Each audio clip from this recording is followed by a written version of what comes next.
City that live in those three cities. So they start talking about the number of people, the diversity, and all the other things that you got to grapple with. But anyway, I've been through my tongue about 80 times over the last 6 weeks.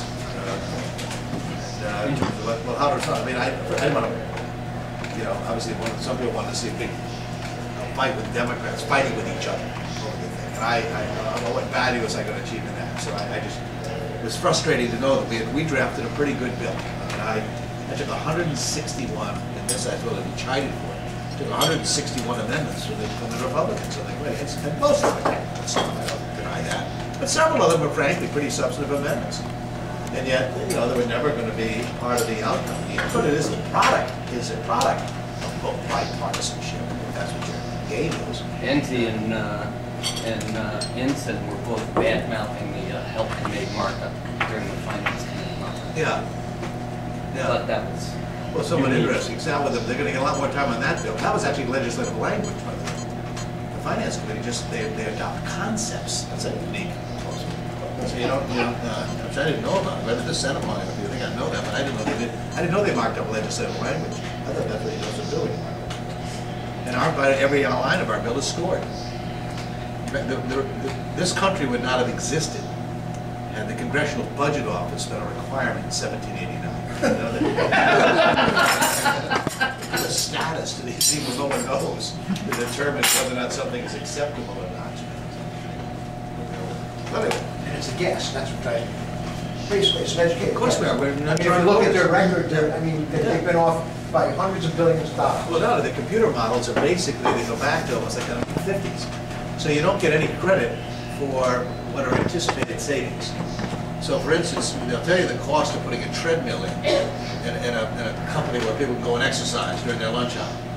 But they don't give you any credit for what the loss of weight or a healthier person is, and thus reducing the likelihood they're going to end up in a chronic illness. I mean, but I realize that's not easily charged. You only get some credit for it, it seems to me, where you don't get any.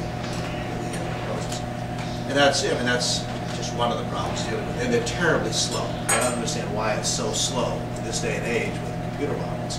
And you basically start running these numbers while you're able to get better answers within days in some cases. So all of these problems are anyway, thanks for doing this Saturday. I appreciate it. Thank you. Thank you. And we had some, I got some bills we'll announce this week. A couple of which you're probably already aware of. One you may not be, which I'll share with you. Well, I want to thank a lot of you because you were great help on the credit card legislation. That took 20 years to get done, and it was narrowly approved in committee, as you know, and then overwhelmingly adopted on the floor of the Senate and the House. It will give consumers back some power, the ability to opt in and opt out, and whether or not they want to be saddled with additional fees and charges. We're going to do the same with the overdrafts. A lot of these debit cards, as well as checking accounts, but the big thing is debit cards, which is, again, it's almost $40 billion this year alone in overdraft fees. It exceeds what we're being collected by the credit card industry in terms of their interest rate increases and fees. And again, I appreciate the fact that several banks in the last week have announced, including Wells Fargo, Chase, JP Morgan, and Bank of America, all announced that they're going to change their policies on overdraft fees, although frankly a lot of it's not very good. They all said they did it because they just decided it was the right thing to do. Well, I'm very delighted to hear that. I think it had something to do with the fact we were announcing legislation in this area, but maybe suspicious about motivations why they decided to move, but obviously I'm not going to want to rely entirely on the goodwill. But since they have goodwill, they should be enthusiastically supporting the legislation to do what at least they're claiming they want to do, and make sure that all the other institutions that charge overdraft fees will do so as well. That will be, again, some relief for consumers, obviously, in the time. It basically comes down to opting in, opting out. I mean, empowering consumers. Obviously, everyone has to be responsible on the conduct of their financial affairs. But you want to have to make the decision yourself as a consumer as to whether or not you want to be subjected to overdraft fees. And if you don't, then that time you put the money in and ask for the ATM, or you want to buy something, and you ought to be notified at that point that you're exceeding your limits, and give people the power then to not be subjected to the 30, well, average $26, even for 10, 15 cents of overdrafts. So that's going to change. Interchange fees. I didn't include it in the credit card bill because I thought it might be a tipping point. It'd just be too much to take on that bill. But almost every retailer in the country will tell you about the outrageous interchange fees the credit card industry charges. Those costs get passed on to consumers as well. It's a complicated area to get it right because obviously there's some cost associated with these things. But we're going to introduce some legislation on interchange fees as well, and hopefully move that as a proposal. In separate legislation? And separate, probably not combined with the, although I'll look at that as a possibility. Thirdly, it's not been talked about lately, but it's something that and again, I'm particularly grateful to many of you here and others around the country on this one, but the FISA court issue. And this week I'll introduce legislation to prohibit retroactive immunity from the telecom industry that got a pass. And I guess that's going to come up in some context, whether it's the Patriot Act or whatever else, and I just feel, again, while this is, some people are going to argue, well, it's ancient history. It's not ancient history, in my view. This was outrageous.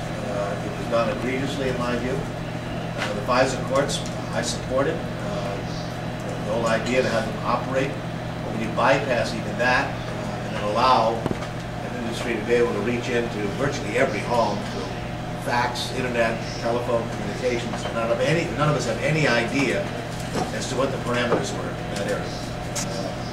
So we'll be introducing that legislation as well, which I think will have some interest to those who care about those issues. It's the rule of law. In my view, it's not more complicated than that.